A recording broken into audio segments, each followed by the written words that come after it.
Chief Minister is expected to head to Delhi in a week amidst backlash about their exclusion from the high-level security review meeting, which was chaired by Union Home Minister Amit Shah recently.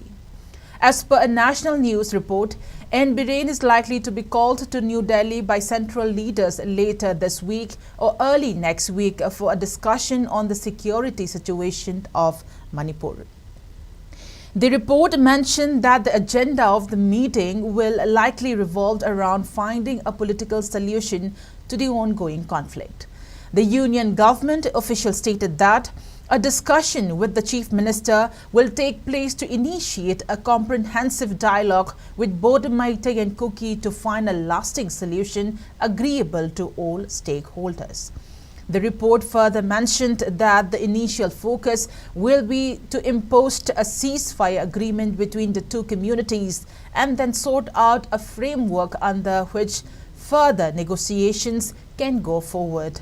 Notably, on June 17, Union Home Minister Amit Shah chaired a high-level security review meeting at North Block in New Delhi.